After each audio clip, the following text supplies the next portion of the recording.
2016 has been an interesting year, all things considered.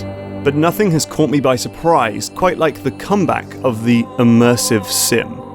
Deus Ex is getting a fourth game later this month, and Harvey Smith is making another Thief-like stealth game at Arcane Studios, which is also making a new Prey game, which is said to be a spiritual successor to System Shock 2, which is getting an actual successor courtesy of Warren Spector, who is also helping Paul Neurath make an unofficial sequel to Ultima Underworld.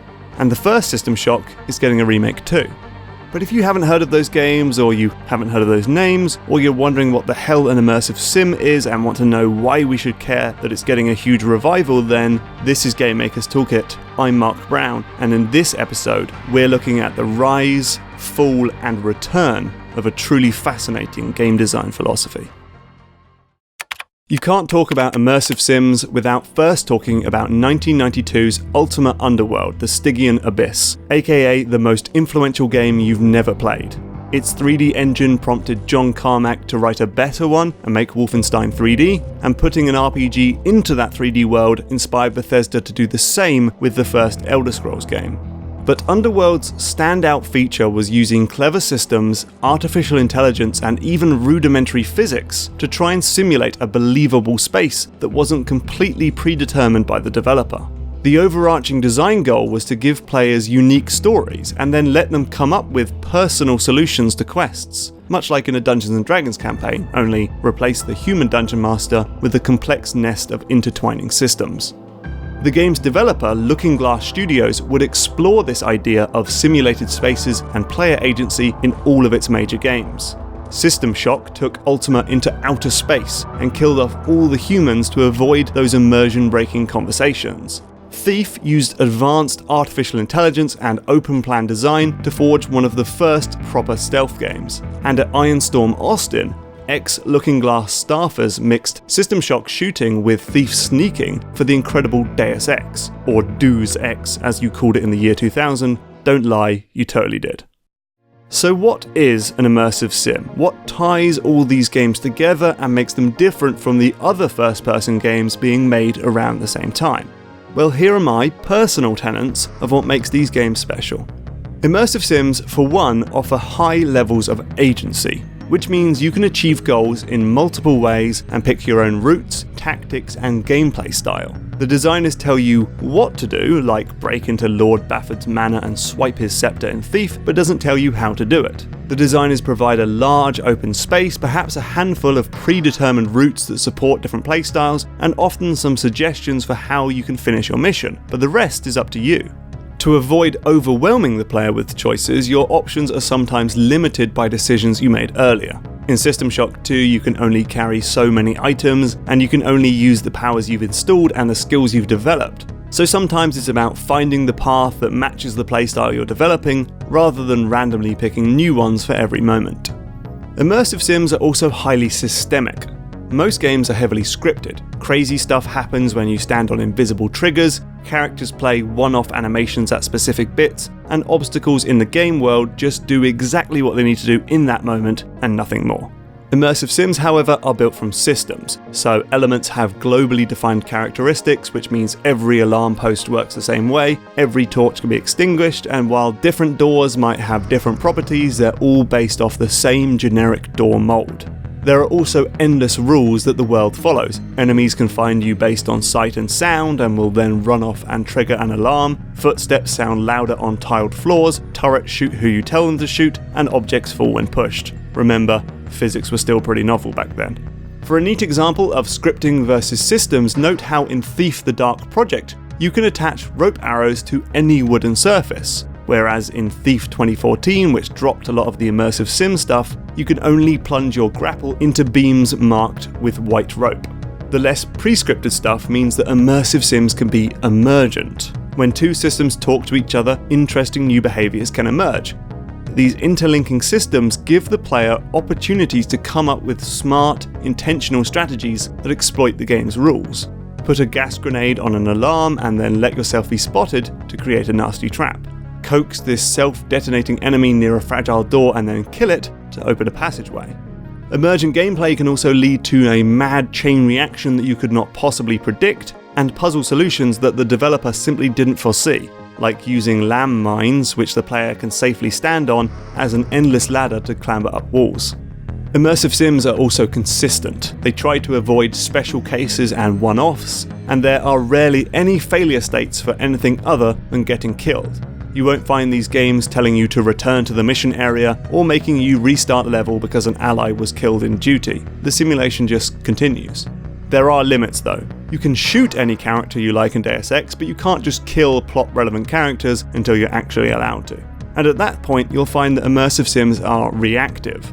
The plot doesn't have to drastically change to reflect your choices, but characters will act in different ways and say different things to reflect on your decisions, even if you thought no one would notice. By the way, Dutton, stay out of the ladies' restroom. That kind of... The games judge your actions during gameplay, not in clearly designated choice sections. Clint Hocking, who was inspired by immersive sims with Far Cry 2, has said, by creating a chain of influence that cascaded between the narrative and the WASD keys, Deus Ex allowed players to experience the repercussions of their immediate input-level actions as they echoed upward into the very plot of the game. So these are the tools that Looking Glass and Ironstorm used to make games that felt immersive, not with photorealistic graphics or by getting rid of the HUD, but by letting go of the player's hand. Deus Ex, for example, was designed from the start as a game about player expression, not about how clever we were as designers, programmers, artists, or storytellers, says director Warren Spector. The game was conceived with the idea that we'd accept players as our collaborators, that would put power back in their hands, ask them to make choices, and let them deal with the consequences of those choices. To those of us who played them, immersive sims felt like the future. They let us do what we wanted, they reacted to our decisions, and they operated in spaces that acted more like a simulation of a real place than a phony video game rollercoaster ride. But there were, after all, only a few of us. Deus Ex sold like 500,000 copies, while Half-Life, equally brilliant but for a very different reason, shifted millions. Deus Ex was a cult classic, not a landmark title that would start a revolution. Immersive sims muddled along, with the forgettable Deus Ex sequel Invisible War, the contentious third Thief game Deadly Shadows, and the more well-received spiritual successor to Underworld, Arx Fatalis. But the closure of Looking Glass in 2000 and Ironstorm Austin in 2005, and the booming blockbuster success of more linear and scripted games meant the design ethos kinda went away. It bubbled up here and there, mostly thanks to new Elder Scrolls and Fallout games, as well as Bioshock from System Shock 2 designer Ken Levine, and Eastern European efforts like Pathologic out of Russia and Stalker out of Ukraine. But now, the genre seems to be making a triumphant return, as games and names and ideas from Looking Glass and Ironstorm history have returned. The new Deus Ex games are made by all new people, but are pretty faithful to the original game, other than the crappy, inconsistent boss characters, who were mercifully changed in the Director's Cut edition, and slightly less scope for emergent gameplay. You'll get plenty of that in Dishonored though, which comes from Deus Ex lead designer Harvey Smith. This stealth game lets you juggle loads of magic powers and lots of interweaving systems to come up with unique ways to assassinate your targets. It's also highly reactive to your playstyle, with rats becoming more plentiful if you choose to murder loads of guards. And then there are all the upcoming games I mentioned in the opener, which should be very interesting. While I've seen some efforts, especially from the guys at Arcane, to sort of extend the design philosophy of Looking Glass, I'd like to go further with that, says Spector. It's nice to see more people trying, but I think there's a ways we could go as well, in terms of empowering players to tell their own stories. Those are the directions I'm going to try to go in. What I'm most excited by is the opportunity to update this old philosophy with the tech and design of today. Immersive sims really take advantage of, well, simulations, and games are now much better at simulating crowds, artificial intelligence, fire, weather, and physics.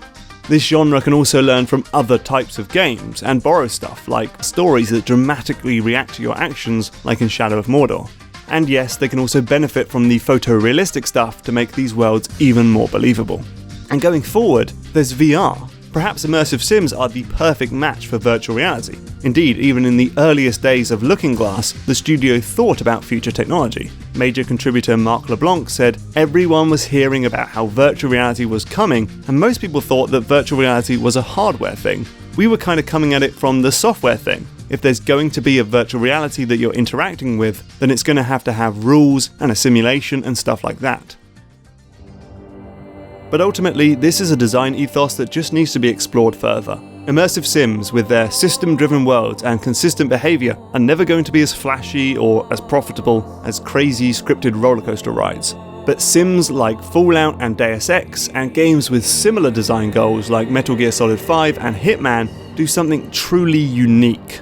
Simulations allow players to explore not just a space, but a possibility space, says Warren Spector. They can make their own fun, tell their own stories, solve problems the way they want, and see the consequences of their choices. That's the thing that games can do that no other medium in human history has been able to do. Thank you so much for watching. If you are wondering where Boss Keys is, the episode on Majora's Mask is up next. As for Game Maker's Toolkit, it is funded entirely by people on Patreon who are amazing, and I want to thank them all right now, but I'm going to give a special on-screen shout out to everyone who donates $5 or more.